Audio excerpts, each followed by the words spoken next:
ሰላም ተመልካቾቻችን እንደምን አላችሁ? ከባህሪ ጥናት ባለሙያው ከእድሜዓለም ግዛ ጋር ዛሬ አዲስ ርዕስ ይዘን መተናል። ሰብስክራይብ እና ሼር አድርጉት፣ ለሌሎችም አጋሩ። ከኛ ጋር እንድትቆዩ እንጋብዛችኋለን። ህግን የተንተራሱ ግንኙነቶች በሚል ርዕስ ነው ዛሬ ቆይታ የምናደርገው። እድሜዓለም ይህንን ርዕስ ይዘህ ስትመጣ ምን አስበህ ነው? ምን እንድናውቅ ፈልገህ ነው?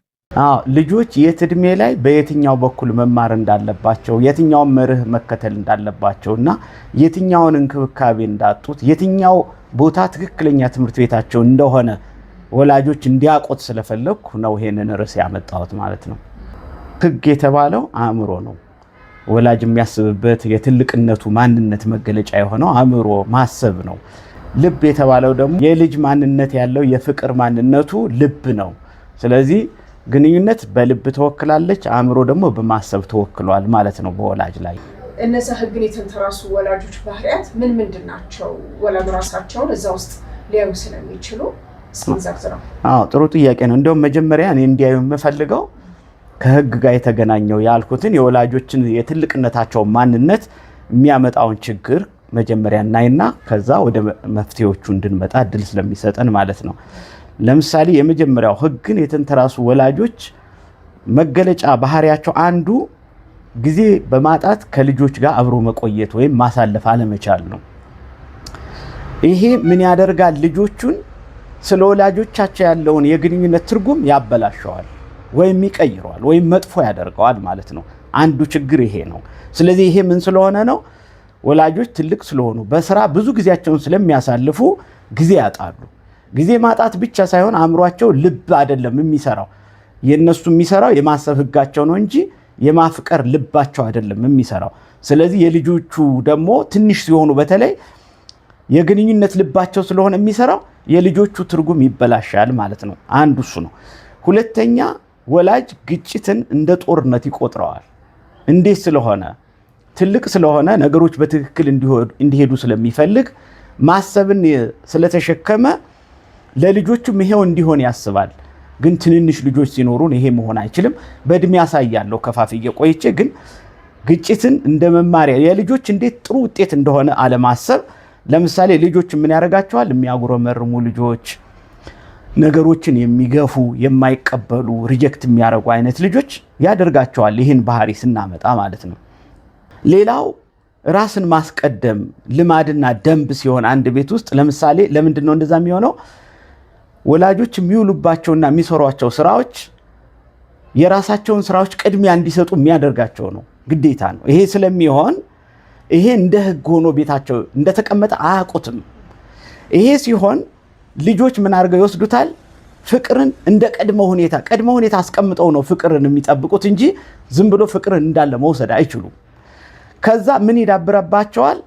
ይሄን ለማድረግ ይሄን ክፈሉኝ፣ ይሄን ለማድረግ ያን አድርጉልኝ፣ እንካ ለእንካ የሚባለውን ማንነት ልጆቹ ያዳብራሉ ማለት ነው። አሁን እዚህ ላይ እንካ ለእንካ የሚለውን መርህ ልጆች የሚወስዱት ወላጆቻቸው ልጆቻቸውን ከያዙበት መንገድ ነው ማለት ነው። ወላጆች ለምሳሌ አሁን የሚውሉት በማሰብ ነው እና በመስራት ነው የሚውሉት። ስለዚህ ቅድሚያ የሚሰጡት ለምንድን ነው? ብዙ ጊዜ የሰጡት ለሱ ነው አይደል? እሱ ጋር ከዋሉ ቅድሚያ የሚሰጡት ለሱ ነው ማለት ነው። ያ ማለት ምን ማለት ነው? የማሰብ ህግ ነው ይዘው የሚመጡት ማለት ነው። ልጆቹ ደግሞ ምንድን ናቸው? ገና ከታች ትንንሽ ከሆኑ የፍቅር ህግን የልብን ህግ ነበር የሚፈልጉት። ህግ ሳይሆን እንዲያውም ማፍቀርን ነበር የሚፈልጉት። ስለዚህ ወላጆቹ ሳያውቁ የነሱ ልምድ የበዛው ያ ስለሆነ እሱን እንደ ደንብ ይዘውት ቤት ይመጡና ያን ባህሪ ያሳዩታል። ሲያሳዩት ልጆቹ ምን አረጉ ማለት ነው? ፍቅር እንዳለ ነገሮችን መቀበል የሚያስችል ነው። ግን ልጆቹ እንዳለ ከመቀበል ይልቁን በቅድመ ሁኔታ ነገሮችን በህግና በምክንያት ለመፈረጅ ሙከራ ያደርጋሉ። ይሄን ሲያረጉ ማይንዳቸው ምን ይይዛል? ይሄን ካረጋችሁልኝ ነው ይሄን ማረገው ይላሉ። ይሄ ማለት ምን ማለት ነው? እኔ በምክንያት ነው ማምነው በፍቅር አላውቅም የሚለውን ገና ልጅ ሆነው ለመዱት ማለት ነው። ፍቅር ማለት ደግሞ ቅድመ ሁኔታ የለውም።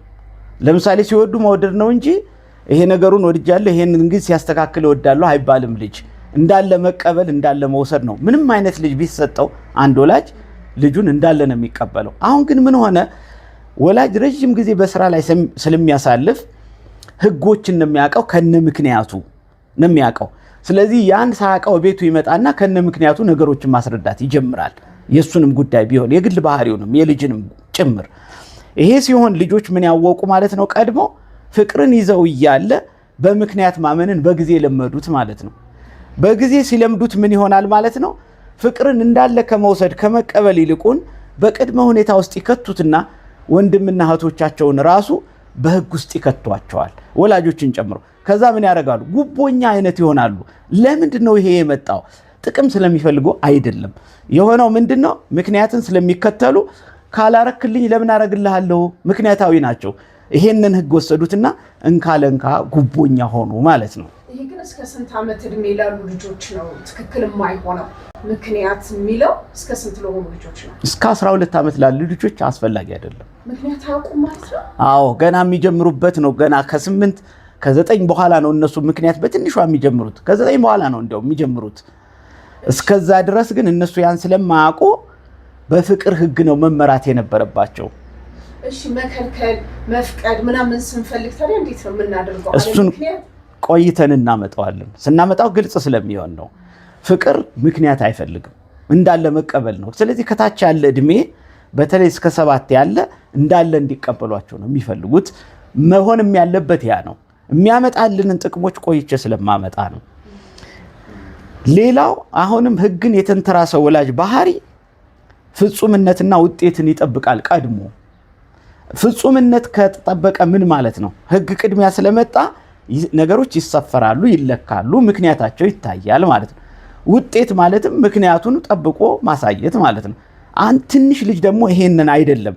ስለዚህ ልጅ ምን ይሆናል? በጊዜ ይሄ ሲገጥመው አንደኛ ውድቀትን ይፈራል። ምክንያቱም ስፍሩን አያሟላም፣ ምክንያቱን አያሟላም። ሁለተኛ ሪስክ ይሸሻል።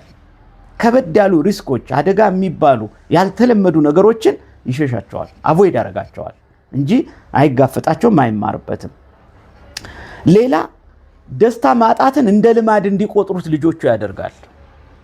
ለምን ሲባል ደስታ ዝም ብሎ የሚገኝ ነገር ነው። ለምሳሌ አንድና ዝም ብላ መታ ስታቅፈው አንድን ትንሽ ልጅ ዝም ብላ መታ ስታጎርሰው፣ እንደ ድንገት ልብስ ስታለብሰው የሱ የደስታ ምንጭ ይሄ ነበረ። አሁን ግን ምን ሊሆን ነው? በእንደሱ ሳይሆን ይለካል። ለምሳሌ ውጤት ካመጣህ ሊባል ነው። ስለዚህ ስለሚለካ ደስታ ማጣት ልማድ እንደሆነ አድርጎ ይቆጥረዋል። ልጁ ይቆጥረውና ህይወትን መማሰን፣ መድከም፣ መንገላታት አድርጎ ይተረጉማታል። ይህን ህግ ይይዛል። ሁለተኛ ከህይወት ለማምለጥ ጥረት ያደርጋል። ቢቀርብኝስ የሚለውን አብሮ ይወስደዋል ማለት ነው። ስለዚህ ከታች እንዴት እየተበላሹ እንደሚመጡ ያሳያል። ሌላኛው ህግን የተንተራሱ ወላጆች መገለጫ ገደብን እንደ መቆጣጠሪያ ስልት አድርገው ይወስዱታል። ልክ ነው እኮ ላይ ለምሳሌ ስራ ስንሰራ ትልልቅ ሰዎችን የምናሰራቸውን ሰዎች ስናሰራ ገደብ ማለት የመቆጣጠሪያ ስልት ነው፣ ጥራት መጠበቂያ መንገድ ነው። ግን ይሄ ልጆች ጋር ሲመጣ የመቆጣጠሪያ መንገድ ለትንንሽ ልጅ ሲሆን በልባቸው ላይ የተመሰረተውን የፍቅር ማንነት እንዳይታይ እና ልጆቹ አመፀኛ እንዲሆኑ ያደርጋቸዋል። ለምን? ያንን ገደብ የመቆጣጠሪያውን ገደብ አይችሉትም፣ እነሱ ይከብዳቸዋል። ስለሚከብዳቸው ምን ይሆናሉ? ልጆቹ አመፀኛ የሆኑና ስርዓት አልባ ይሆናሉ ማለት ነው። ስርዓት አያከብሩም። ስለዚህ ስርዓት የለውም፣ ስርዓት አስይዙልን ወደሚል ወደ ቅጣትና ሌሎች ነገሮች ይሄዳሉ ወላጆች ማለት ነው። ይሄ ገደብ በመብዛት ምክንያት የሚመጣ ገደብን ያላግባብ በመተርጎም ምክንያት የሚመጣል። እንዴት ማለት ነው? ገደብን አላግባብ መተርጎም ማለት ራሱ ለምሳሌ አሁን ከአንድ ሰው ጋር አንድ ቢሮ ውስጥ ስንሰራ የኛን እቃዎችና የሱን እቃዎች ድንበር አበጅተን ነው የምንሰራው። ይሄ ደግሞ አግባብ ነው፣ ስራ ላይ ትክክል ነው። አንድ ትልቅ ሰው ይሄን ለምዷል። ከዛ ግን ልጅ ያለው ትንሽ ልጅ እቤቱ መጣና ይሄን ገደብ ሳያውቀው ልጁ ላይ ያሳየዋል። ስለዚህ ልጁ ምን ይሆናል? ይሄ ገደብ ትክክል እንዳልሆነ፣ ከአባቱ ሊለየው እንደሆነ፣ ከእናቱም ሊለየው እንደሆነ፣ ፍቅር ሊያሳጣው እንደሆነ ያውቃል። ሲያውቅ ምን ይሆናል? ማመጽ ይጀምራል። ምክንያት ያንተን ፍቅር የአባትነትና የእናትነትን እፈልገዋለሁ መውሰድ አትችልም በሚል ነው የሚያምፀው። ስለዚህ ምን ይሆናል? ስርዓት አልባ ይሆናል። ስርዓት አልባ ይሆናል። ወላጅ ይህን ለማስተካከል ምን ያደርጋል? ዱላ ያመጣል፣ ቁጣ ያመጣል፣ ጩኸት ያመጣል። ያ ማለት ነው። ይህንን ለማስተካከል ምን አይነት እርምጃ መውሰድ እንችላለን ማለት ነው? ህግን የተንተራሱ ግንኙነቶች የተባለው ህግን ቅድሚያ አድርጎ የሚያመጣው ወላጅ ሌላ ካሪኩለም እንዳለ እንዲያውቅ እፈልጋለሁ። ሌላኛው ካሪኩለም ድብቁ ስርዓተ ትምህርት ይባላል ወይም ደግሞ ድብቁ ካሪኩለም ተብሎ ይጠራል። ያ ካሪኩለም የልብ ካሪኩለም ነው፣ በልብ ላይ የተመሰረተ ነው። ይሄ የሚሆነው ለትንንሽ ልጆች ነው። ትንንሽ ማለት ስንት ነው? በተለይ እስከ 7 በተለይ እስከ 7 ከዛ ቀጥሎ ደግሞ እስከ 9 እስከ 9 በመጠኑ ነው ማሳየት የምንችለው። እዚህ ላይ ይሄ ካሪኩለም ልጆችን እንዲቀበል እንዲረዳቸው ስሜትና ሞራላቸው እንዲያድግ እድል ስለሚሰጥ ነው። ይሄ ካሪኩለም በጣም ትልቅ ካሪኩለም ነው እና ከታች ልጆችን ማሰብ እንዲለምዱ በአእምሯቸው እንዲይዙ ሚሞሪያቸው እንዲያድግ ማድረግ ትክክል አይደለም። ምክንያቱም ሌሎች የወላጅ ትልልቅ ህጎችን ቀድመው ስለሚረከቧቸው ማለት ነው። ይሄ ልጆቹ ምድር የሚጎዳቸው ቀድመው ሜሞሪ ማስታወስ ቢችሉ በአእምሯቸው መያዝ ምናምን የሚለውን ነገር ቢለማመዱ ምንድነው እንትኑ?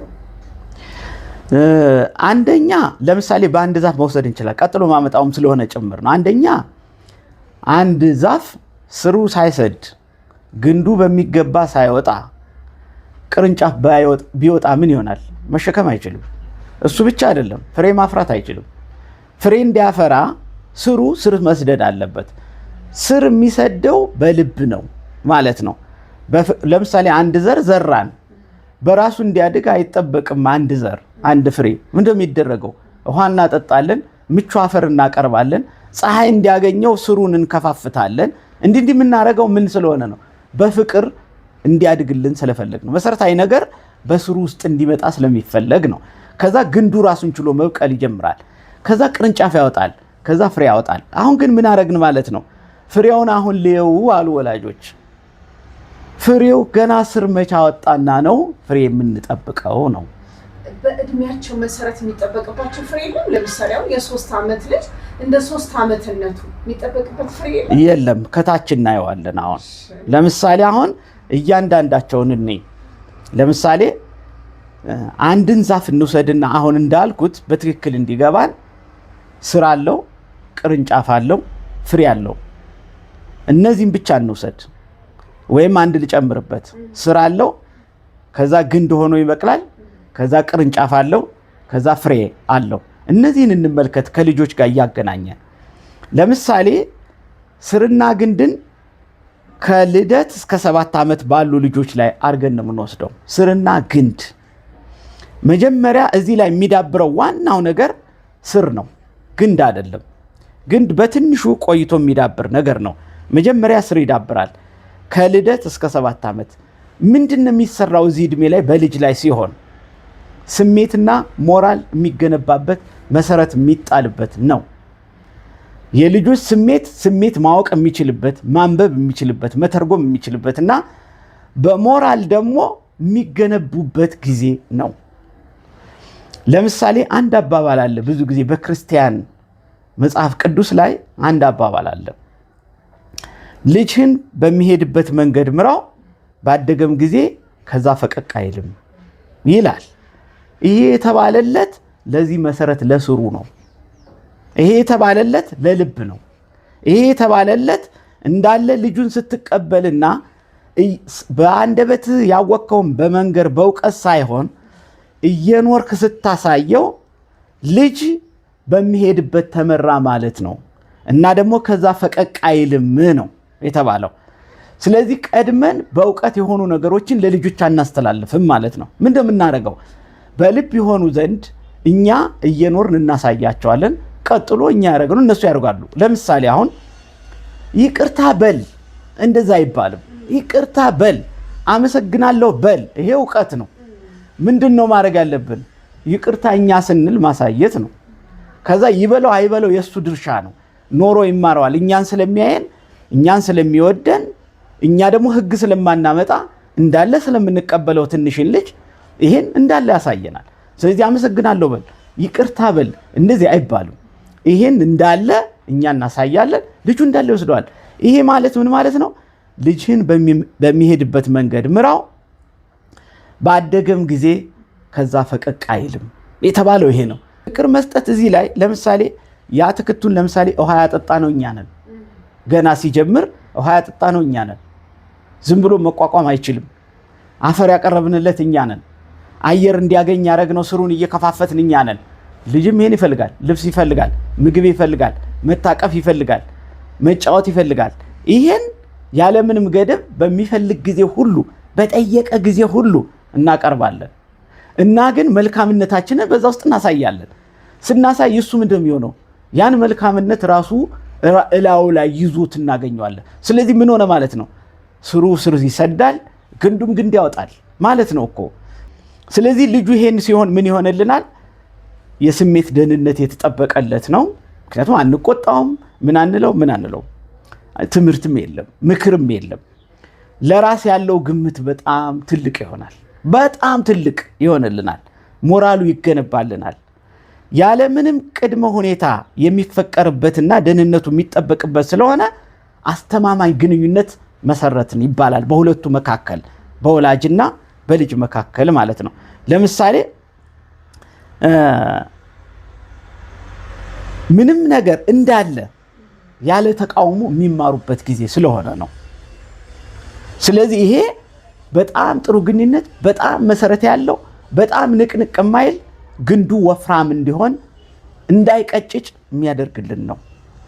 ሌላው የስሜት ብልህነትንና በሌሎች ጫማ ሆኖ ማሰብን፣ ለሌሎች ማሰብን የሚማሩበት ነው።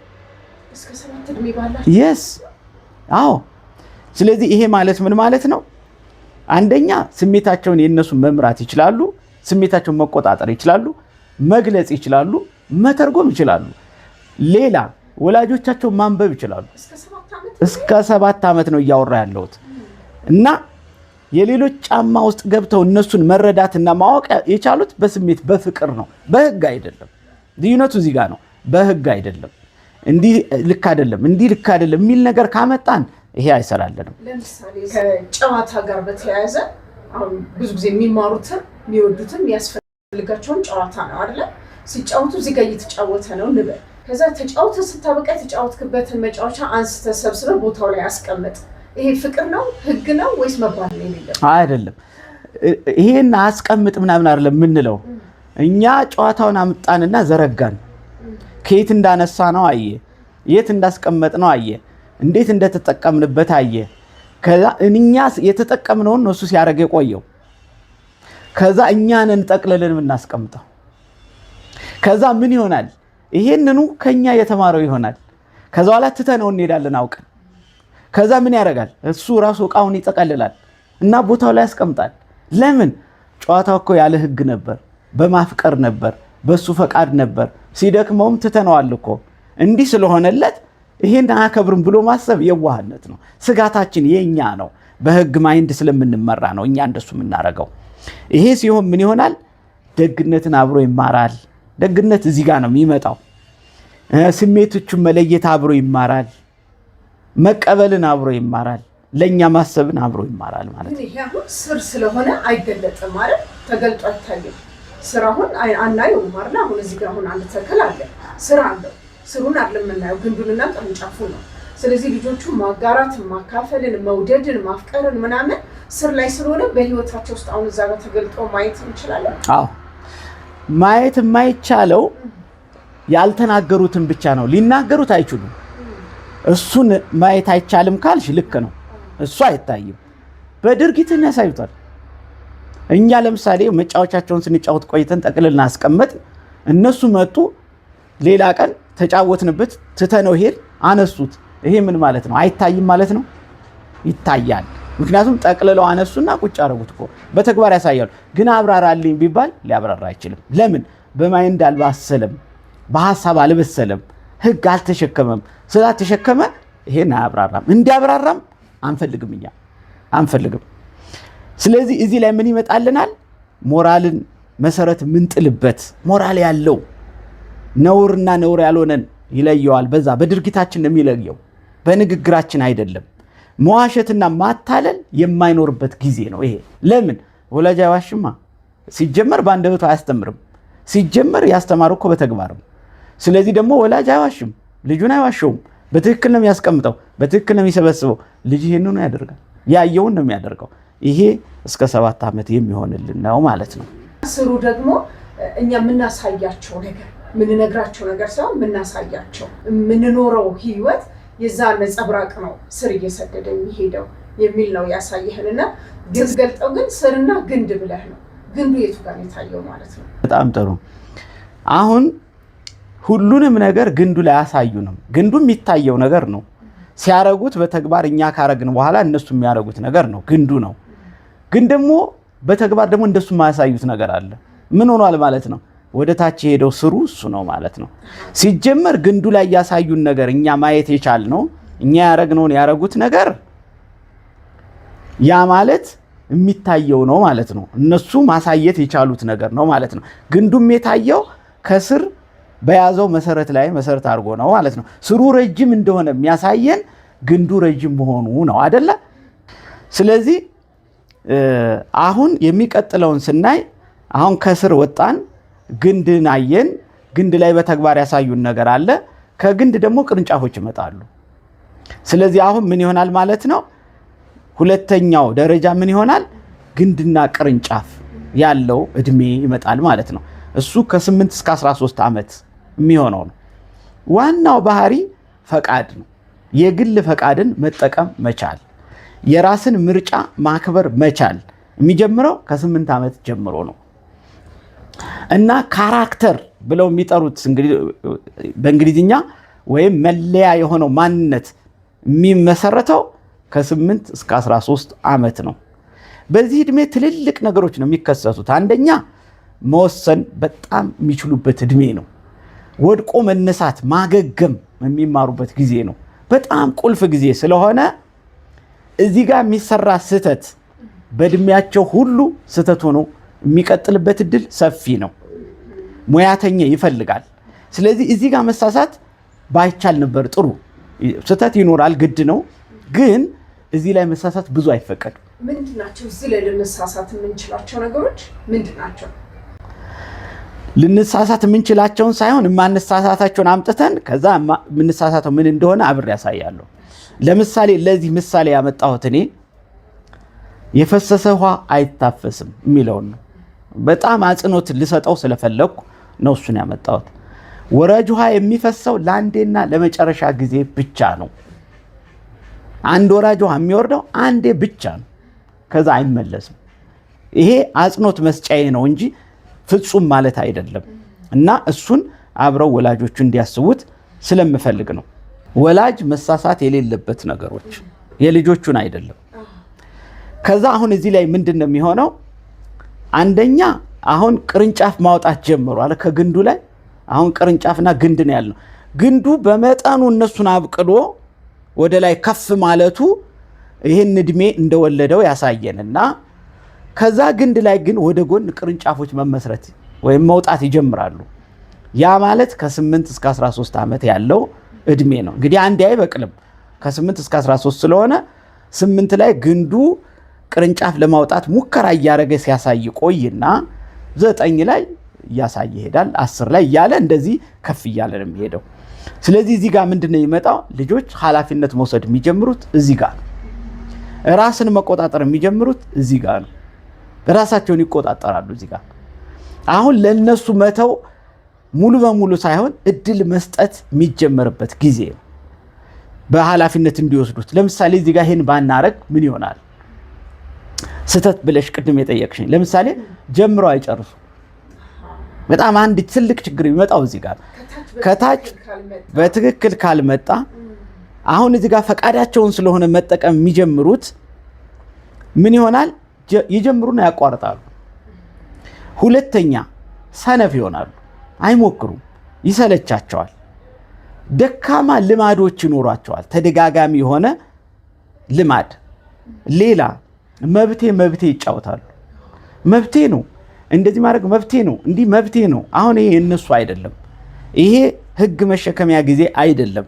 መብት የሚል ወደ እነሱ አንደበት መምጣት አልነበረበትም፣ ግን በወላጅ ስህተት ምክንያት የሚመጣ ማንነት ነው። ለምን አሁን ኃላፊነት የሚወስዱበት ራሳቸውን የሚቆጣጠሩበት የሚጀምሩበት ነው እንጂ የሚችሉበት አይደለም። ይሄ 8 እድሜ በተለይ የሚጀምሩበት እንጂ የሚችሉበት እድሜ አይደለም። ከዛ ችግር መፍታትና በጥልቀት ማሰብን የሚማሩበት ነው። ለዚህ ነው ልጆች መቀመጥ የማይችሉ በጣም የሚንቀዠቀዡ ሃይፐር አክቲቭ እያልን ስም የምንሰጣቸው መማር አይፈልጉም የምንለው ይረብሻሉ የምንለው ምናምን ለዚህ ነው። ያ ትክክለኛ እድሜና ባህሪ ነው።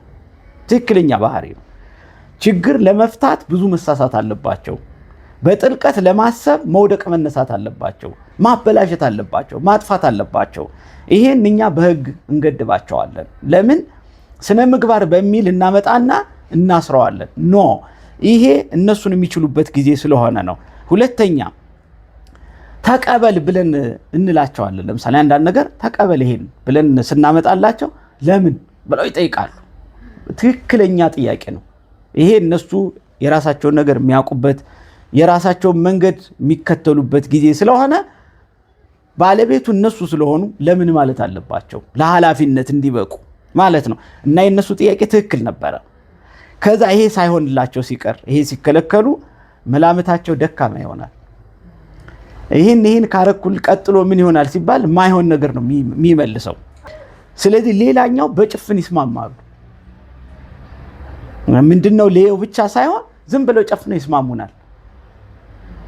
አልተስማሙም እኮ ያውቃሉ፣ ግን የኛ አካሄድ ትክክል እንዳልሆነ ሲያውቁ ዝም ብለው እሺ ይሉናል እና ይሄዳሉ። ይሄ ትክክል አይደለም። ችግር ለመፍታት እና በጥልቀት ለማሰብ እድል እንዳይሰጣቸው ያደርጋል ማለት ነው። ሌላኛው ትጋትና ጽናት የሚማሩበት ጊዜ ነው። ከውጤት ይልቅ ጥረት የሚታይበት እድሜ ነው ይሄ እድሜ። ብዙ ሰው ግልጽ የሚታይበት ነው ይሄ ትክክለኛው ከውጤት ይልቅ ጥረት የሚፈልግበት። አሁን ግን ወላጅ ምን ያደርገዋል? መጀመሪያ ይመጣና ውጤቱን ይጠብቃል። ለምሳሌ እነዚህ ልጆች ተማሪዎች ናቸው። ስለዚህ ውጤታቸው ይጠብቃል። የትምህርት ውጤት ብቻ አይደለም፣ የምንም ነገር ውጤታቸው ጥረታቸው ነው መታየት ያለበት። ጥረታቸው ነበር መታየት የነበረበት እና ይሄ ምን ስለሆነ የትጋትና የጽናት ማምጫ እድሜ ስለሆነ ለዚህ እድል መስጠት ሲገባን እኛ ግን ውጤቱን እያየን ቀጨ ነው። ለዚህ ነው እነዚህ አክቲቭ መቀመጥ የማይችሉ በጣም ፈጣን ልጆችን አስተማሪም ወላጅም ማይቀበላቸው። ለዛ ነው ብዙ ትምህርት ቤት ኤምአርአይ እንዲነሱ ይደረጋል፣ ጸበል እንዲሄዱ ይደረጋል። የተለያየ ቦታ ነው የሚንከራተቱት። ባለሙያ ጋር የሚንከራተቱት እነሱ ናቸው። አሁን እኛ ጋር የሚመጡት እነሱ ናቸው። ይሄ ትክክል አይደለም፣ ትክክል አይደለም። ተፈጥሯቸው ነው እና ትክክለኛ መገለጫ ማንነታቸው ነው ይሄ። ለምሳሌ ተግዳሮት መቋቋም የሚችሉበት አቅም የሚገነባበት ጊዜ ነበር። ምክንያቱም ጽናታቸው እዚህ ላይ እኮ ነው የመጣው። ግን ይሄንን ባህሪያቸው እንደ ችግር የወሰድ ነው እኛ መያዝ ስላቃተን ነው፣ የትምህርት ሲስተማችን ስለማይዘው ነው። ይሄ ግን በጣም መልስ የሚፈልግ ነገር ነው። ይሄ የሆነበት ምክንያት መጀመሪያ እኛ ትልልቅ ነው፣ እድሜያችን ትልልቅ ነው። ስለዚህ ምንድን ነው የምናደርገው? ሞር ፍቅር ሳይሆን የምናሳየው ህጎችን ነው እኛ የምናሳየው። ስለምናሳይ እነዚህ ልጆች መያዝ አንችልም። ምክንያቱም እኛ በምክንያት ሁሉ ነገር እየለካን መያዝ ነው የምንፈልገው። እነሱ ደግሞ ምክንያቱም ሙሉ በሙሉ አልያዙም። ገና ከፍቅር የመጡ ናቸው። ገና ከታች ዝም ብለን እንድንቀበላቸው የሚፈልጉ ናቸው። ሁሉንም መሞከር ትክክል እንደሆነ አድርገው የሚያስቡ ልጆች ናቸው። ስለዚህ እነዚህ ልጆች ይሄን ይቻላል ይሄን አይቻልም ብለን ቀድመን ስናስር ልጆቹ ከዚህ ያፈነግጡና ሌላ ባህሪ ያሳዩናል ማለት ነው። እሺ እዚህ ላይ ልጆችን ይሄ ይቻላል ይሄ አይቻልም የሚል መርህ ወይም ደግሞ የስና ኖን የምናስተምራቸው የቱ ጋር? በጣም ጥሩ። የሚጀምረው እዚህ ላይ ነው። 9ኛው ዓመት ላይ ማስተማር እንጀምራለን። ግን እስካሁን የምን ህግ ነው የመጣው? በተግባር የማሳየትና የፍቅር ህግ ነው እዚህ ድረስ የመጣው። ስለዚህ እኛን እያዩ እኛ የሆነውን አረጉ። ስተት የላቸው። ማስተር ላያረጉት ይችላሉ። ባያረጉትም ግን እኛ ያረግነው እና ያረጉት በፍቅር ህግና በመኖር ህግ ስላመጣናቸው ከታች። አሁን ግን ምን እንጀምራለን? የነሱን ህግ መስጠት የምንጀምረው ለምንድን ነው? ኃላፊነት የሚማሩበት ጊዜ ነው። ይሄን ደግሞ ህግ ከማን ነው የሚወስዱት?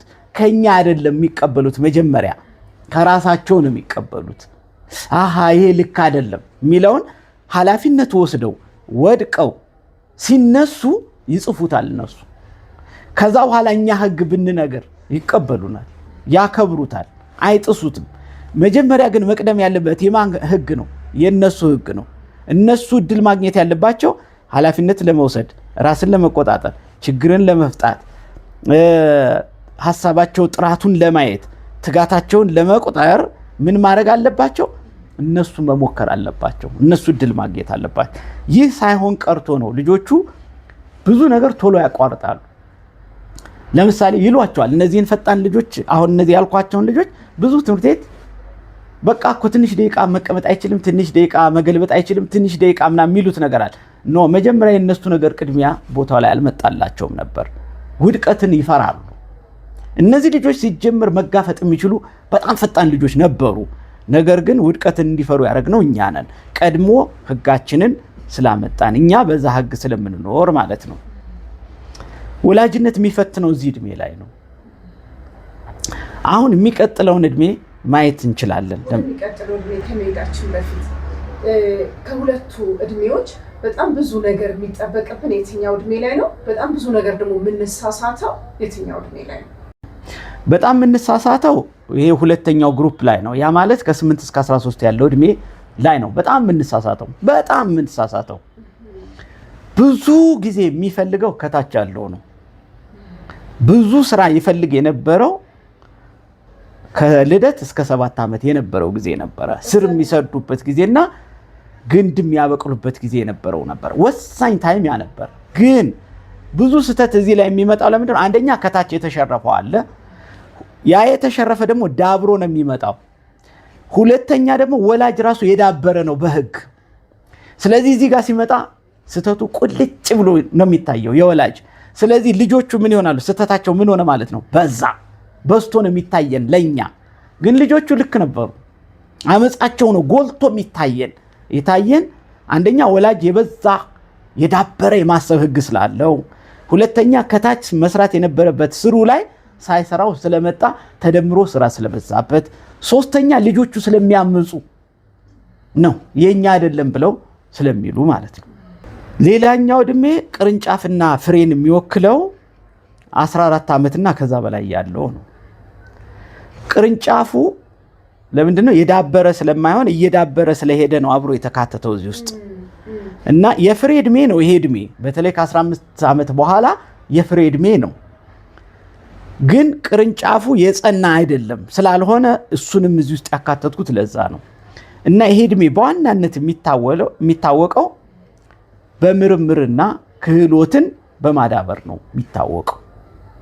በጣም መጠየቅ የሚመጣበት የሚገርመው ግን እዚህ ሀገር ልጆቹን በተግባር ስናያቸው በግልባጭ ናቸው። ለምሳሌ ሃይ ስኩል እንገባና እስከ 14 እንኳን ችግር የለውም። 14፣ 13፣ 15 ብዙ ችግር የለውም። በተለይ 16፣ 17፣ 18 ሲል ጥያቄ የለም። ዝም ነው የሚሉት፣ ጥያቄ የላቸውም። ስለዚህ ምርምር የላቸውም ማለት ነው። ክህሎታቸውም ጠንካራ አይደለም። ይሄ የሆነበት ምክንያት ለምንድን ነው? ከታች ያቀጨጭ ነው፣ ገና ከታች ነው። አንደኛ በፍቅር መገንባት የነበረበት ስሩ ላይ እየሸረፍ ነው የመጣው ነገር በዛ ማለት ነው። ግንዱ ላይ ደግሞ ስንመጣ አሁን ያ በተግባር መታየት የነበረበት እኛ ያሳየነው በህይወት ኖረን ያሳየናቸው ነገር በትክክል ለነሱ አልተላለፈም ወይም ይሄን አላረግንም ማለት ነው እኛ። ሁለተኛ ልጆቹ ቅርንጫፍ ሲያወጡ መልካም ፈቃዳቸውን ሲጠቀሙ፣ ቅርንጫፏ ፈቃድ ናት። ፈቃዳቸውን መጠቀም ሲጀምሩ የኛ ፈቃድ ቀደመ ማለት ነው እና የነሱ ፈቃድ ተከለከለ ማለት ነው። ስለዚህ እንደውም አንዳንዶቹ ቅርንጫፍ አላወጡም እንደማለት ነው። ወላጅም ደግሞ ልጅ የራሱ ፈቃድ እያወጣ ሲሄድ እንደተተወ እየተሰማው ስለሚል ሌላ የፈቃድ ግጭት ራሱ ይላሉ እንጂ እንደውም ወላጆቹ እንደሚሉት በጊዜ ራሱን የቻለ መሰለው አይነት ነገር እሳቤ አላቸው። ገና ካሁኑ እንዲህ ከሆነ ኋላ ምን እናረጋዋለን የሚል አይነት እሳቤ ያመጣሉ። ትክክል አይደለም። ካሁኑ ነው መቻል። ያ እድሜ እነሱን እያዩ በእነሱ መስታወት ልክ የሚጓዙበት እድሜ ነበር ከ8 እስከ 13። አዎ ራስን መግዛት እኮ ያልነው እሱ እድሜ ላይ ነው። ኃላፊነት መውሰድ ያልነው እኮ እሱ ላይ ነው።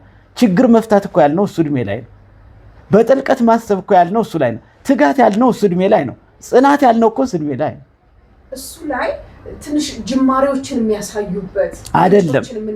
ጅማሬው 8 ዓመት ነው። ከዛ 9 ጠንከር፣ 10 ጠንከር፣ 11 በጣም ጠንከር እያለ የሚሄድበት ነው። እንደዚህ ነው የሚሄደው ያ። ስለዚህ ያ እያደገ ቢመጣ ኖሮ ከ14 ዓመት በላይ ያሉ ልጆች የሚያሳዩት ምንድን ነው ሲባል የበዛ ጥያቄ። እንደውም የበዛ ጥያቄ አሁን የት ነው ያለው? ከ8 እስከ 13 ባለው እድሜ ውስጥ ነው ያለው። ጥሩ ነው፣ ያ ጥያቄ መኖር አለበት። ትክክል ነው። ያ እድሜ ጥሩ እንደተያዙም የሚያመለክት ነገር ነው ለሚጠይቁ ልጆች። ነገር ግን ያ ጥያቄ መልክ ወዳለው አንድ ነገር ለመፍጠር ወደሚያስችል ረዘም ወዳለ ጥያቄ መቀየር የሚችልበት እድሜ ነበር። ምርምር የተባለው ለዛ ነው። እዛኛው ላይ ያለው ጥያቄ ከ8 እስከ 13 ያለው ጥያቄ ትንንሽ ጥያቄዎች ናቸው። ይሄ ምንድን ነው፣ እንዴት ነው የሚሰራው ምናምን የሚል ነው። ከ14 በኋላ የሚመጣው ጥያቄ ግን ይሄን ነገር ብናረግ ውጤቱ ምን ይሆናል፣ ይሄን ነገር አለማረግ በኋላ ህይወቴ ላይ ምን ያስከትላል አይነት የሚያረግ ትልልቅ መላምቶች ነው የሚመጡት። ለዚህ ምን ተባለ? የምርምር እድሜ ተባለ። እና ያ ምርምር ደግሞ ምን እየሰጠ ነው የሚሄደው? ክህሎት እያስታጠቀ ነው የሚሄደው። ይሞክሩታል ተብሎ ስለሚታሰብ፣ ስለዚህ ባለ ክህሎት ነው የሚሆኑት ማለት ነው። ክህሎቶቹ ምንድናቸው? አብረን እናያለን። እዚህ እድሜ ላይ ወላጆች እንዲያስቡ የምፈልገው አባባል 2 እግር አለኝ ተብሎ 2 ዛፍ አይወጣም ነው። ለምን? እስካሁን የመጡት በ2 እግር ነው፣ በወላጅና በእነሱ እግር ነው የመጡት። አሁን ግን በአንድ እግር መጓዝ ጀመሩ ማለት ነው። ያ የማን እግር ነው? የልጆቹ የራሳቸው እግር ነው። ራሳቸውን እንዲመሩ እናስባለን። ስለዚህ ራሳ ማለት ነው ምን ስለሆነ አንደኛ የአእምሮና የአካዳሚክ እድገት የሚጎለብተው እዚህ እድሜ ላይ ነው። የአእምሮ የተባለው ምንድን ነው? ማሰብ ማለት ነው። በምክንያት አሳልጦ በምክንያት ማሰብ፣ መላምቶች መምታት፣ የመላምት ውጤትን መቀበል እዚህ እድሜ ላይ ነው የሚመጣው የጠለቀ። ስለዚህ ማሰብ ላይ ነው ማለት ነው። የአካዳሚክ እድገት የተባለው በአስተማሪው እኩያ የሚሆኑበት እድሜ ነው። በአስተሳሰብ በትምህርት ውጤታቸው አስተማሪውን የሚገዳደሩበት ነው። እነሱ ቢያስተምሩ ከሱ በላይ ሊያስተምሩ የሚችሉበት አቅም የሚታይበት እድሜ ማለት ነበር ይሄ። ስለዚህ እዚህ ጋር ለምሳሌ ምን ስላላቸው ምን ስለሚያዳብሩ ነው?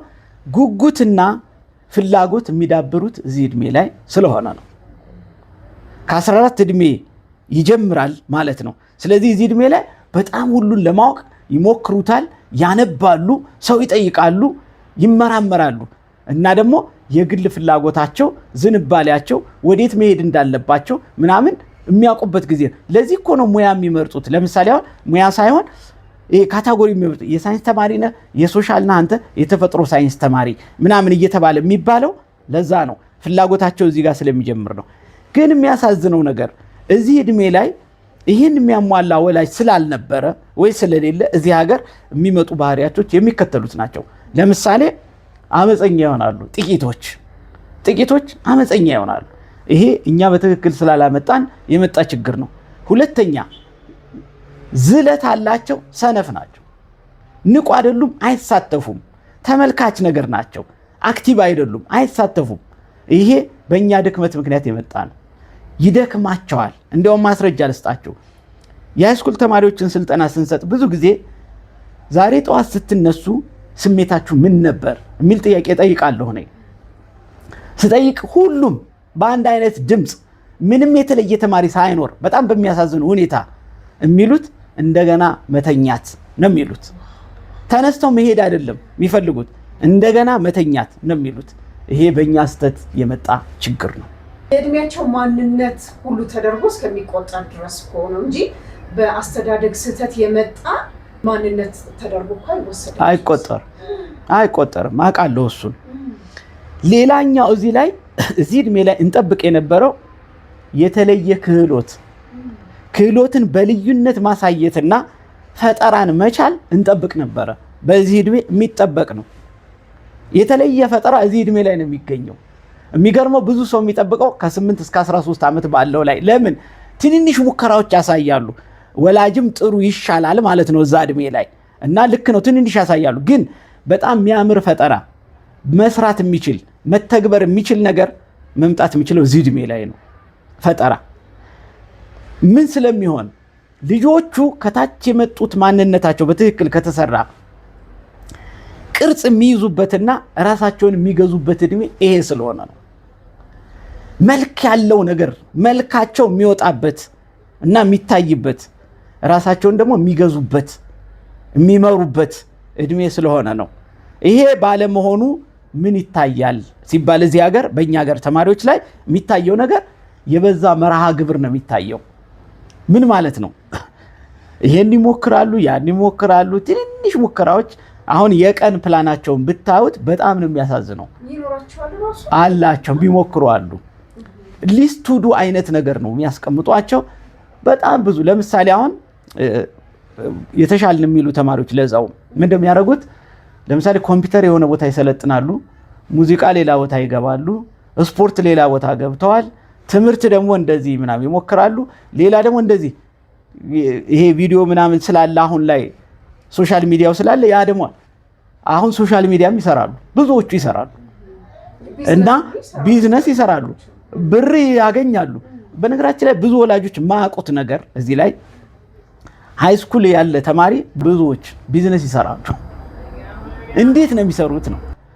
በሚገርም ሁኔታ ተደብቀው ነው የሚያደርጉት። ያንን ሲያደርጉ በጣም ነው የሚገርመው። ስልኮች የሚገቡበት ሁኔታ በጣም አስደናቂ ነው። ይሄን አልናገርም።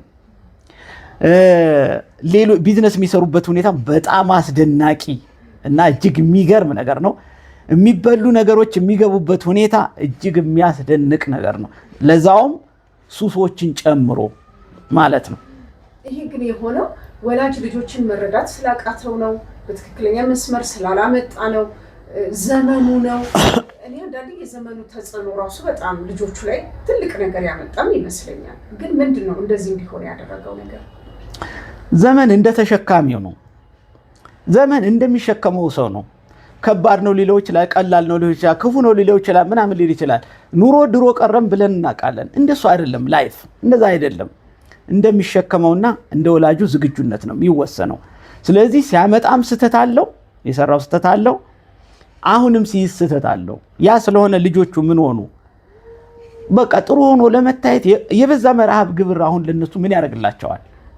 ምን ያርጉ? ወላጆቻቸውን እኮ መጥላት አይችሉም፣ ማስደሰት ይፈልጋሉ።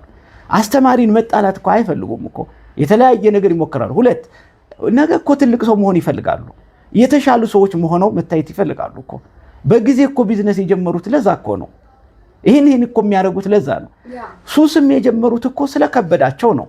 ያን ስሜታቸውን ለማን ይንገሩ? ለማን ያስረዱ? ማንም ይረዳቸው? ያ ስላልሆነ ነው ብዙ ሙከራዎችን ያሳያሉ። ግን ጥፍር የምታክል ሙከራ ለነሱ ደግሞ የማይጠቅም የውድቀታቸው መነሻ የሆኑ ነገሮችንም ያሳዩት ያ ማለት ነው። ሌላው ከዚህ ጋር ተያይዞ እንጠብቅ የነበረው የማህበራዊና ራሳቸውን የመምራት ክህሎት እነሱ ላይ መታየት ነበረበት። ከወላጅ ውጭ ራሳቸውን መርተው ማህበራዊ ግንኙነታቸውን መርተው መታየት ነበረባቸው። ግን ይሄ እኛ ሀገር አይታይም። ይሄ ምን ቢሆኑ ነበረ ትክክል እንደመጡ የሚያሳየን? አንደኛ የቡድን ስራ ላይ በቡድን መስራት ቢችሉ ነበር። ይሄ ትክክል መጥቷል በቃ ከታች ማለት የምንችል የነበረው። ይሄን እኛ ትምህርት ቤት ላይ ስናይ በቡድን መስራት አይችሉም። ሃይስኩል ያለ ተማሪ በጣም የሚገርም ነገር ነው ይሄ። ሁለተኛ በህግ መመራትን ጀምረውት ብናይ ነበር። አይመሩም፣ ህግ አያከብሩም፣ ይጥሱታል። የትምህርት ቤቱ እንግዲህ ያፈርሳሉ፣ የወላጅን ህግ ያፈርሳሉ። ለምን? ከታች በትክክል አልመጣማ። አሁን ግን ማክበር የሚችሉበት እድሜ ነበረ፣ ምክንያት የሚያውቁበት እድሜ ነበር ይሄ። ስለዚህ በህግ መመራት ግዴታቸው ነበር። ግን ይህን እኛ ሀገር ብዙዎች ሲያፈርሱ ስለምናየው በግድ የተያዙና ይሉኝታ ያላቸው ልጆች ብቻ ናቸው ይሄንን የሚያከብሩት። ሌላው ይሄ በትክክል ባለመምጣቱ የተነሳ ምን ሆነ ነው። እና ደግሞ የተሻሉ ናቸው የሚባሉት የሚያታልሉት ናቸው የተሻሉ ተብለው የሚመዘገቡት። በጣም ይገርመኛል። ብልጥ አይነት ነገር የሆኑት ናቸው የተሻሉ ተማሪዎች ተደርገው ሊነገሩ በባህሪ የሚሞከሩት በትምህርት ጎበዝ ከሆኑት ውጪ ማለት ነው። ራስ ወዳድ የሚመስሉ አይነት ተማሪዎች ናቸው። ይሄ በስተት የመጣ ባህሪ ነው። ይሄ በስተት የሆነ ነገር ነው። ራሳቸውን ጉዳዮች ብቻ ነው የሚቆሙት እነዚህ ልጆች፣ ለራሳቸው ነገር ብቻ ነው ይላል ወላጅ። ለምሳሌ እኛ ጋር መጥቶ ሲከሳቸው ይሄ በስተት የመጣ ነው፣ ትክክል አይደለም። ራስ ወዳድ አይደሉም። እነሱ ራሳቸውን የሚመሩ ማህበራዊ ግንኙነትን የሚያሳልጡ በህብረት መስራት በቡድን መስራት የሚችሉ ጎበዝ ተማሪዎች ነበሩ። 8 እስከ 13 እድሜ ላይ እንደ ወላጅ ከነቃን የትኛውን ማስተካከያ ማድረግ እንችላለን? ይሄ እንግዲህ ምንድነው የሚያመለክተው? አንድ ስራ ከታች እየሸረፍ ነው ከመጣን ምን ማለት ነው? ያንንም አብረን መስራት አለብን ማለት ነው አይደል? ስለዚህ እስሩ ላይ የሳትነው ነገር ካለ እኛ ግንዱ ላይ ሆነን ወይም ቅርንጫፉ ላይ ሆነን ብናየው ያንስተት ሁለት ስራ አለብን ማለት ነው። የስሩ ስራ አለብን፣ የቅርንጫፉም አለብን ማለት ነው። ፍሬው ላይ ሄደን ስተቱን አየነው። ለምሳሌ ልጅ የሆነ ነገር እንዲያፈራ እንፈልግ ነበር። ለምሳሌ እኮ ፍሬው የሃይስኩል ተማሪዎች ላይ ነው መታየት የነበረበት። እንዴት ሆኖ በትምህርት ውጤታማ ራሳቸውን ደግሞ የሚመሩ ወላጆቻቸውን የማይፈልጉ ከአስተማሪ ትእዛዝም ምንም የማይፈልጉ አይነት ሆነው ብናይ ፍሬው አፍርቷል፣ አለቀ። ይሄ ግን የመጣው እንዴት ነው? ከታች ወላጅ ሲይዝ ያሳደገበት ማሳ ልብ ነበር ማለት ነው። የዘራበት ማሳው ልብ ነበር ማለት ነው። እሱ ማሳ ግንድን አመጣ ማለት ነው። በስሩ አልፎ እሱ መልካም ፈቃዱን በቅርንጫፉ ገነጠለና በራሱ እንዲቆም ሙከራ አደረገ ማለት ነው። እሱ በቅርንጫፉ መምጣት ፍሬውን እንዲሸከምና እንዲያሳየን ሆነ ማለት ነው። ስለዚህ ከዚህ አንዱን እየሳትን ከመጣን ኃላፊነታችን ሁለት ይሆናል ማለት ነው። ሶስት ከሳት ሶስት አሁን ፍሬው ላይ ሆነን ካየን ምን ይሆናል ማለት ነው? ሶስት ኃላፊነት አንድ ጊዜ መጣብን ማለት ነው። አንዳንዴ እኮ አንዳንድ ስራዎችን ከዜሮ ለመጀመር የምንሞክረው ለዛ ነው። አንድ አመት ሙሉ ሰርተናል እኮ ከዛ ሄድና መጨረሻውን ስናየው የተበላሸ መሆኑን አወቅን። ከዛ አንዳንድ ሰው ምን ያደርጋል? አይ በቃ አፍርሼ ልስራው ይልና ከዜሮ ይጀምራል። ይሄ ደግሞ ከባድ ነው። በሰው ላይ አይሆንም። መሆን የሚችል አይደለም። መሆን የሚችል አይደለም። የሚቻለው ምንድነው? ከታች ያለችው አንስተን በተወሰነ መንገድ ሁለተኛዋንም ደርቦ እንደዛው ሶስትንም ደርቦ አንድ ላይ መስራት ብቻ ነው የሚቻለው። ባለሙያ ጋር የሚመጡት እኮ ለዚህ ነው። ግን ዞሮ መልካሙ ነገር ምንድነው? በማንኛውም እድሜ ላይ ቢሆን ትክክለኛው ባለሙያ ካገኘና ትክክለኛው ልብ ካገኘ መስተካከል ይችላል። ትክክል። አንዳንዴ ደግሞ ምን ይሆናል? እታች ልጅነታቸው ላይ እስከ 7 እድሜ አሁን ስር ነው የሚመጣው ብለናል። አንዳንዴ ፍሬ ሁሉ ልናይ እንችላለን። በጣም ጥንቅቅ ያለ በጣም ስትክልክል ያለ የማይጠበቅ ንግግር የሚናገር በጣም ማቹር ያደረገ የ7 ዓመት ልጅ ደግሞ ልታይ ትችላል። ይሄ ምን ማለት ነው? ፍሬው መጣ ማለት ነው? ስሩ ቀደመው ማለት ነው? ስሩ በደንብ ተሰራ ማለት ነው? ምንድነው? እንደውም ይሄ ነው በጣም የሚያሳስበኝ እና የሚያሰጋኝ ነገር ደግሞ ይሄ ነው። አሁን ይሄ ምን ሆነ ማለት ነው? ፍሬው ከስሩ ቀደመ። ምን ስለሆነ ነው? አንደኛ ብዙ ወላጅ እዚህ ሀገር በጣም በተለይ እዚህ ከተማ ብዙ ወላጅ ውጤት ተኮር ነው። ውጤት ተኮር ከሆነ ምን ሆነ ማለት ነው? ፍሬው ቀድሞ እንዲመጣ ይፈልጋል ማለት ነው። ስሩን አልሰራም፣ ይዘለዋል ማለት። ስለዚህ ልጅ ምን ያሳያል? የትልቅ ሰው ባህሪ ቀድሞ ያሳየናል። አንድ ትንሽ ልጅ እንደ ትልቅ ሰው ከለበሰ፣ እንደ ትልቅ ከተናገረ፣ እንደ ትልቅ ካሰበ ፍሬው ቀድሞ መጣ ማለት ነው ከስሩ። ይሄ በኋላ ሲያገባ ነው እኛ ልዩነቱን የምናውቀው። ስራ ላይና ትዳር ላይ ሲመጣ ነው ውጤቱ የሚታየው። ያኔ ነው። ያኔ ቁልጭ ብሎ ነው የሚታየን። አንደኛ ለጋብቻ ምቹ አይሆንም። በጣም ትክክል አይደለም። ሁለተኛ ፍሬ ከስር ከቀደመ ልጁ ላይ ምን ይታያል? ስጋት ይታያል።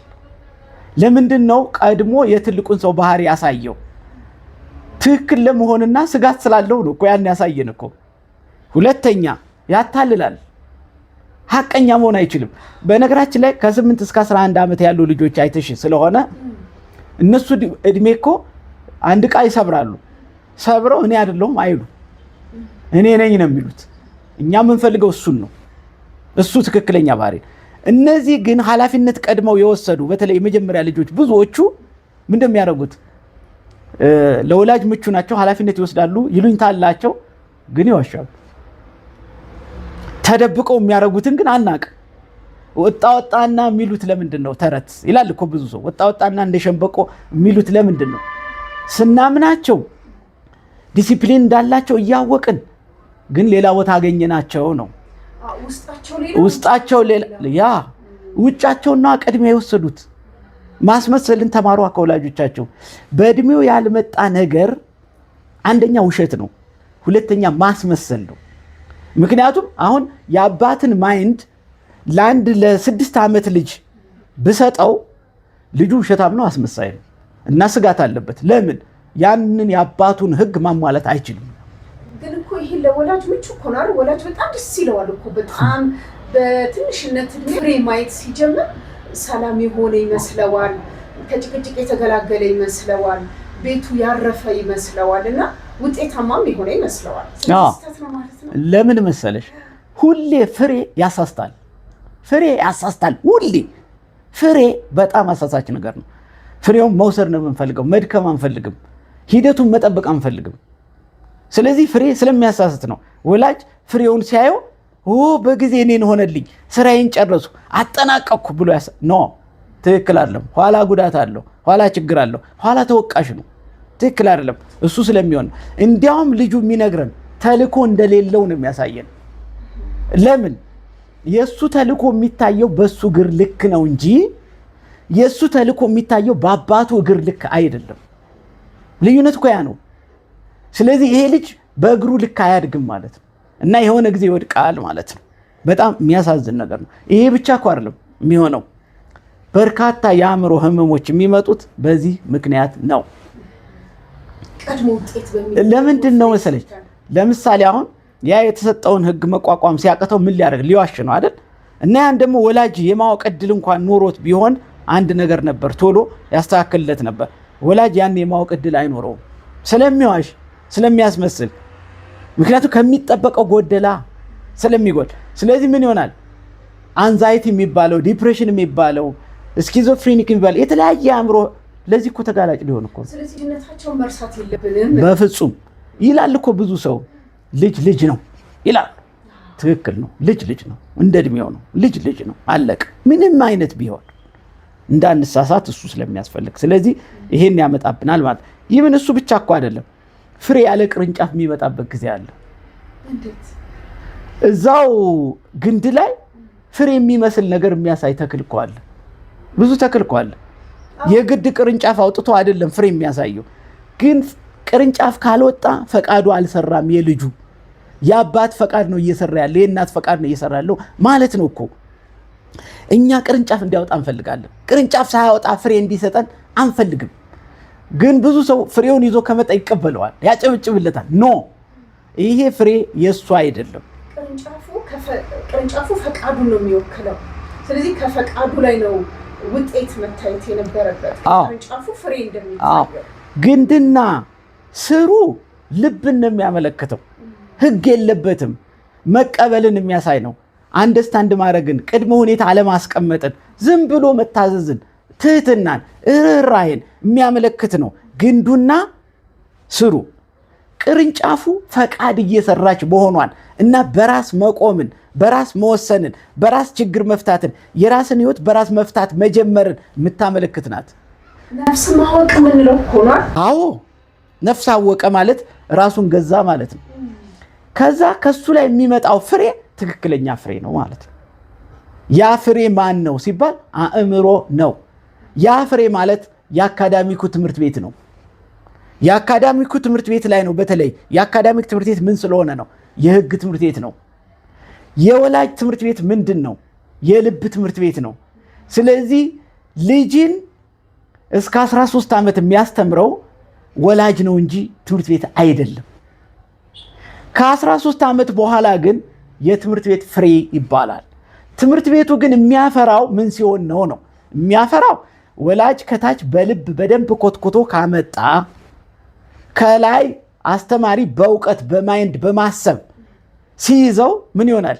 ውጤት መምጣት ይችላል። እና የአስተማሪው ፍሬ ተደርጎ ነው የሚቆጠረው። ያ ግን ያ ቁጥር ከታች በመጣ የልብ መሰረት የወላጅ ማንነት ላይ የወደቀ ነው ማለት ነው። እሱ ወሳኝ ነገር ነው። ስለዚህ እነዚህን ይሄ ራሱ የተፈጥሮ ህጉ ራሱ እኮ በጣም ያስተምረናል ማለት ነው። ስራ አለ፣ ግንድ አለ፣ ቅርንጫፍ አለ፣ ፍሬ አለ። ይሄ ደግሞ ሂደት ነው። ሁሉም ደግሞ በየራሱ ጊዜና በየራሱ እድሜ ላይ የሚሰራ ነገር አለው። ትክክል የሚለውን ከነቃን በፈለግነው ጊዜ እንደፈለገን አድርገን መስራት እንችላለን። ግን ስንይዝ ሁለት መርሆች መርሳት አንችልም። ወላጅ እንዴት ነው መያዝ የሚችለው ልጅን? የተፈቀደለት ወላጅ እየኖረ ማሳየት ብቻ ነው። ለወላጅ የተፈቀደው ይሄ ብቻ ነው፣ እየኖረ ማሳየት ብቻ። ስለዚህ ወላጅ ልብ ነው የምለው ለዛ ነው። አስተማሪ በልብ አይዝም፣ በህግ ነው የሚይዘው። ህግ ለአስተማሪ የተሰጠ ነው። እያሰበ ነው ተማሪን የሚይዘው። ካሪኩለሙም እያሰበ እንዲኖር የሚያደርግ ነው። ስለዚህ ሁለቱ የሚቀናጁት እንደዚህ ነው። የወላጅ ትምህርት ቤት የልብ ነው፣ ህግ የለውም፣ ህግ የለበትም። የትምህርት ቤት ግን ህግ አለው፣ ስርዓት አለው፣ እየሰፈረ እየለካ በምክንያት ሚዝ ነው። እሺ እንደዛ ከሆነ ወደሚመቻቸው ደግሞ ሳይድ ያረጉ የህጉ የሚመቻቸው ሁሉ ትምህርት ቤቱ ጋር ብቻ መሆን የትምህርት ቤቱ ከከበዳቸው ህግ ከከበዳቸው ደግሞ ቤት ውስጥ ብቻ ማምለጫ አይሆንም። ይሄ ወጥ አለ መሆንን አያመጣም አይደል? መቀባበል ነው እንጂ ያለው ይሄ ወጥ አለ መሆንን አያመጣም። መጀመሪያ ልጅ ከማን ነው የመጣው? ከወላጅ። ስለዚህ ወላጅ በምንድን ነው የሚይዘው? በተግባር እያሳየ ብቻ እየኖረ ብቻ ያሳየዋል። ያንኑ ልጅ ቀዳው። ከዛ ይሄን ልጅ ወደ ትምህርት ቤት ላክ ነው። ምን አረገ? እድሜውም ደርሶ ከፍ ብሎ ስለሆነ በህግ እያረቀልን መጣ። ወደ ህግ ቀየረው ማለት ነው። ከዛ በኋላ በማይንድ ነው ከዛ በኋላ የሚመራው ልጁ በማይንድ ነው የሚመራው። ስለዚህ የሚቀባበሉ ናቸው እንጂ አንዱ ወደ አንዱ ማምለጫ አንዱ ወደዛ የሚሄድ አይደለም። ለምሳሌ ኃላፊነቶቹን እንውሰድ። አስተማሪ የሚሰጠው እንዴት ነው? የቤት ስራ ሲሰጥ የክፍል ስራ ሲያሰራ ቆጥሮ ነው የሚሰጠው። ሲረከብም ቆጥሮ ነው የሚረከበው፣ በምክንያት ነው። ስለዚህ በማሰብ ህግ ነው ማለት ነው የሚሰራው። ወላጅስ ልጁን ሲቀበል ምክንያት አይጠይቅም፣ መጠየቅም የለበትም። ከፍ ያለ ልጅ መጠየቅ አለበት። ለምን? ልጁ የተማረ ስለሆነ እና እዛ እድሜ ላይ ስለደረሰ እድሜው ከፍ ያለ ማለት ነው። ከፍ ያለ ልጅ ማለት ስንት ዓመት ነው? ከፍ ያለ ማለት ከ13 ዓመት በላይ ማለት ነው። እያንዳንዷን በማሰብ ህግ ነው የምንቆጥረው። ግን ከዛ በታች ያለ ለምሳሌ አሁን ምሳቃ ደፋ፣ ወላጅ ምንድን ነው የሚያደርገው? ልጁ የምሳቃ ደፍቶ መጣ። እስከ 7 ዓመት ያለ ልጅ ወላጅ ምን የሚያደርግ ይመስልሻል? መቀበልና ማዳመጥ ብቻ ነው የሚጠበቀው። ችግር የለውም በቃ እንኳን ተደፋ ነው የሚለው። and he is right፣ ትክክል ነው። ይሄን ያለበት ልክ ነው። ከዛ ከ8 እስከ 11 ያሉት ግን አሁን ምንድን ነው የሚሆኑት? እነሱ ቅርንጫፍ ያወጡ አይደሉ? ፈቃዳቸውን ጀምረው በተወሰነ ደረጃ ወላጅ ሊቆጣጠር ይሞክራል። ትክክል ነው። ለምን ብሎ መጠየቅ አለበት። ምክንያቱም እነሱ ራሳቸው ለምን የሚሉበት እድሜ አይደል? ስለዚህ ለምን አለ ማለት ምን ማለት ነው? ምክንያት እያስተማረው ነው ማለት ምን ማለት ነው? ያ ማለት በትምህርት ቤት ህግ እየመራው ነው ማለት ነው። ለምን? ልጁ አድጓላ፣ አደግ እኮ አሁን። ስለዚህ እንደዚህ ነው የሚያደርገው። ስለዚህ የሚቀባበሉ ናቸው። እንዴት እንደሚቀባበሉ አይደል? ልክ እንደዚህ ነው ወላጅ የሚይዘው መያዝም የነበረበት። አሁን ችግር የሚሆንብን የቱ ጋር መሰለሽ?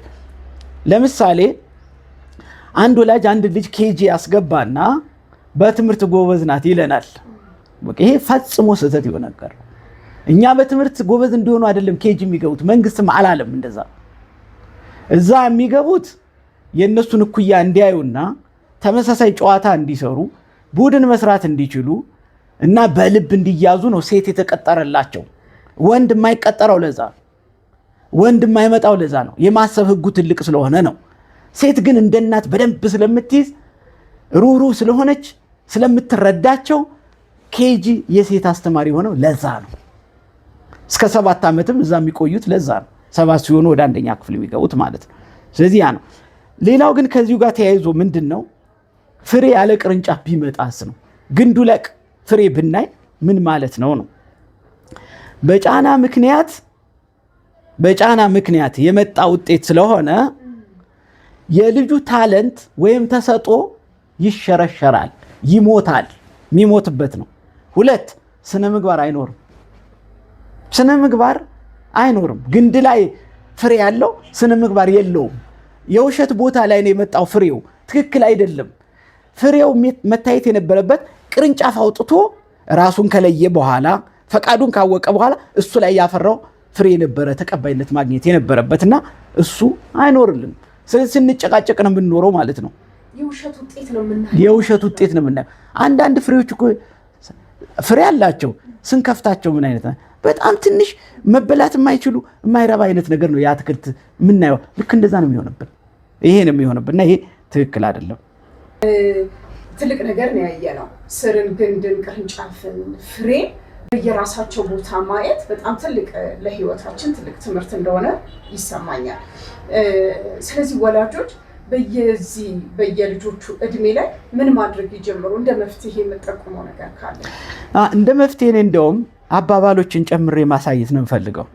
አንደኛ መጀመሪያ ለልጆች ምርጡ የመማሪያ ክፍል በተለይ ከታች እድሜ የወላጆቻቸው ልብ ነው። ምርጡ የመማሪያ ክፍል ክላስሩሙ ያ የትምህርት ቤቱ አይደለም፣ ምርጡ የመማሪያ ክፍል። ስለዚህ ይሄ ምን ይጠይቀናል ማለት ነው? ወላጆች ከልጆች ጋር ረዘም ያለ ጊዜ ካሳለፉ ውጤታማ ናቸው የሚለውን ያሳያል። ብዙ ወላጅ ግን ምን ያደርጋል? ስራም ስለሚበዛበት አንዱ ቦታ ይወስደው ይጥሏቸዋል፣ ትምህርት ቤት ይጥሏቸዋል፣ የህፃናት ማቆያ ይባላል እዛ ወስደው ይጥሏቸዋል ምናምን። ከነሱ ጋር ያለው ጊዜ ያንሳል። ሲያንስ አሁን ቅድም ያልነው ስር ግንድ ምናምን ያልነው በትክክል አይመጣልም። ስለዚህ ምርጡ አድርገው መውሰድ ያለባቸው እኛ ስላልተማር ምናምን የሚሉ ወላጆችም ትክክል አይደሉም። በጣም ማንም ወላጅ የተማረ ወላጅ ነው። ለምን? ማንም ወላጅ ልብ አለው። ማንም ወላጅ ሩህሩህ ነው። ማንም ወላጅ ልጁን መቀበል የሚችል ነው። ስለዚህ ምርጡ አስተማሪ ነው። ማንም ወላጅ ምንም ደረጃ ሳላወጣ ማንም ወላጅ ምርጥ አስተማሪ ነው። ለምን? በተግባር ካስተማረ፣ በተግባር እየሰራ ልጁ እንዲያይ ካረገ፣ ምክር ካላመጣ፣ ህግ ካላመጣ ምርጡ አስተማሪ። ይሄ ደግሞ ሁሉም ወላጅ አለው። ሁሉም ብቁ ነው። አንድ እሱ ነው።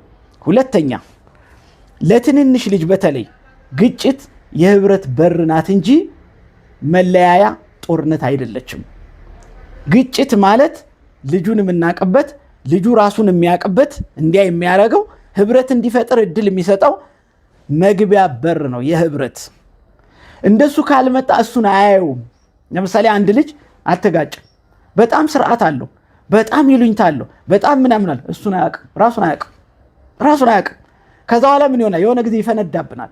ያኔ በምን እንይዘዋለን? ልንይዘው አንችልም፣ እንቸገራለን፣ እናዝናለን። ደግሞ ግጭት አስፈላጊ ነገር ነው ከላይ ባለው እድሜም። ግን ከታች ላለ መተርጎም ያለብን ካሁኑ እንዲጀመረ ከማለት ይልቁን እሱ የሚቀየርበት ራሱን የሚያይበት ከሌሎች ጋር ህብረት የሚያደርግበት እድል እንደሆነ አድርጎ ወላጆች እንዲያስቡት ነው የምፈልገው። ስለዚህ ወላጆች ይህንን ግጭት ወደ መልካም አጋጣሚና ወደ እድል መቀየር ይጠበቅባቸዋል ማለት ነው። ይሄ የሚሆነው ጊዜ ሲኖራቸው ብቻ ነው ከልጆች ጋር ማለት ነው። ሌላው ራስን መስዋዕት አድርጎ ለሌሎች ማቅረብ ወይም ማስቀደም ማለት ወይም ሌሎችን ማስቀደም ማድረግ የሚያመጣቸው ውጤቶች አሉ። ለምሳሌ ወላጅ ከታች ምንድን ነው ያደረኩት እኔ በልብ ያዝ ልጁን ካልኩኝ ራስክን መስዋዕት አድርግ እያልኩት ነው። ራሱን መስዋዕት አድርጎ ሌሎችን ልጆቹን ካስቀደመ ያ ማለት በጎረቤቶቹ ላይ ሁሉ ይታያል ማለት ነው። ያ ባህሪ የእውነት ነዋ መሆን ያለበት። ያ የሚሆን ከሆነ ምን ያገኛል ነው። ራሱን መስዋዕት ያደረገው ወላጅ በጣም ሩህሩህ የመሆን እድል አለው። ደግ ነው የሚሆነው፣ ለጋስ ነው የሚሆነው። ልጁም የሚሆነው ይሄንኑ ነው። በጣም የሚገርም ነገር ነው። ስለዚህ ራስን መስዋዕት ማድረግ ማለት መሞኘት ማለት አይደለም። ብልጥ አለመሆን ማለት አይደለም። አይገናኝም። ራስን መስዋዕት ማድረግ ለሌሎች ማድረግ ማለት ሩህሩህ መሆን ማለት ነው። ደግ መሆን ማለት ነው። ለጋስ መሆን መቻል ማለት ነው። ይሄ ትልቅ ነገር ነው። ይሄ ከስሩ ላይ በሰራነው ስራ የመጣልን ማንነት ስለሆነ እንደዛ ነው። ሌላ ከ14 ዓመት በላይ ላሉ ልጆች ስህተት ማለት መካሪ አባት ማለት ነው። አሁን ለምሳሌ ከ8 እስከ 11 ላሉት እኛ ስህተት ይሳሳታሉ። ብዙ ነው ስህተታቸው፣ ግን እኛ ማስተካከያ ምክር አንሰጥ። ለምን? የሚሰሩትን አክቲቪቲ ነው የምንጨምረው። እኛ ለምን ነው የምንጨምረው? ራሱ እንዲያስተምርልን፣ እኛን ተናገሩን እንዳይሉ፣ ህግንም አጠንክረው እንዳይዙብን ስለምንፈልግ፣ የራሳቸውን ህግም እንዲጽፉ ስለምንፈልግ በተሳሳቱ ቁጥር የሚሳሳቱበትን መንገድ እናበዛለን። ካበዛን ምን ይሆናል?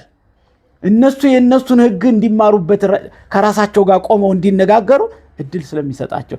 ስለዚህ ስህተት ማለት እንደሚመክር አባት ነው። አባት መካሪ ነው፣ ይታወቃል። ልክ ነው፣ የህግ ነው፣ ትክክል ነው። ለትልልቅ ልጆች ወሳኝ ነው። አባት በጣም ወሳኝ ነው። ልክ እንደዛ ማለት ነው። አባት ባይኖር ስህተት መካሪ ነው፣ አባት ነው ማለት ነው። እንደዛ እንዲወሰድ። ሌላ ደስታ የእርግጠኝነት መሰረት ነው። ልጆች ደስ እንዲላቸው ማድረግ ማለት ምን ማለት ነው ሲባል እርግጠኛ ሆኖ ያ ባህሪ እድሜ ልክ እንዲቀጥል ሁኔታዎች ማመቻቸት ማለት ነው እንጂ ልጅ ሁሌ ደስተኛ ከሆነማ አይሆንም። ትንሽ መቆንጠጥ አለበት፣ ትንሽ መገሰጽ አለበት፣ ትንሽ ምናምን የሚሉት ትክክል አይደለም። ደስተኛ ማለት እድሜ ልክ ይዘነው ምንሄድ ባህሪ ማለት። ለምሳሌ እኔ ብትጠየቅ አሁን እንደው ደስተኛ የሆንክበት ጊዜ ብባል ያን ሳወራው ሰውነቴን የሚያበራው ለምን? እድሜ ልክ ያች ናት የቀረችልኝ እና እድሜ ልክ የምታስተምረኝ እሷ ናት። የእድሜ ልክ ህጌም እሷ ናት። ያ ስለሆነ ደስታ የእርግጠኝነት መሰረት ስለሆነ ልጆች በብዛት ባሉ ቀናት ደስተኛ እንዲሆኑ ማድረግ ወሳኝ ነው እንጂ ጫና ማምጣት ትክክል አይደለም። ይሄን አርጉ ያን አርጉ ጫና ትክክል አይደለም። ገደቦች የመከባበር ቅድመ ሁኔታዎች ናቸው እንጂ አሉታዊ ነገሮች አይደሉም። ለትልልቅ ልጅ ገደቦችን እንዲማሩ ስለሚያስፈልግ ነው። ስለዚህ ገደብ ስናመጣ ምን እያልን ነው? እንከባበር እያልን ነው እንጂ ገደቦች የልጆችን መብቶች መጣሻ መንገዶች አይደሉም። አላረጉምም፣ ወዳጆችም አያረጉም። ግን የሃይስኩል ብዙ ተማሪዎች ይህን እንደ መጥፎ አድርገው ይወስዷቸዋል። ትክክል አይደለም። ያ የመከባበር በቃ አሁን አደጋችሁ እና ገደብ እናስቀምጥ፣ የእናንተን ገደብ ወቁ፣ የእኛንም አክብሩ፣ እኛም እናክብርላችሁና ራሳችሁን ቻሉ እያሉ ነው ወላጆች እንጂ የልጆቹን መብት እየጣሱ እንዳልሆነ ልጆች እንዲያውቁና ወላጆችም ከታች የሰሩትን ስህተት እዛ እድሜ ላይ ካስቸገራቸው እንዲያዩት ስለፈለኩ ነው። ሌላው የመጨረሻውና መጠቅለያዬ እኔ መማር ማለት እውነተኛነት እንጂ ትክክለኛነት አይደለም። መማር ማለት እውነተኛነት እንጂ ትክክለኛነት አይደለም። ጊዜና ድንቅ ስለተከታተላችሁን እጅግ በጣም እናመሰግናለን። ሰላም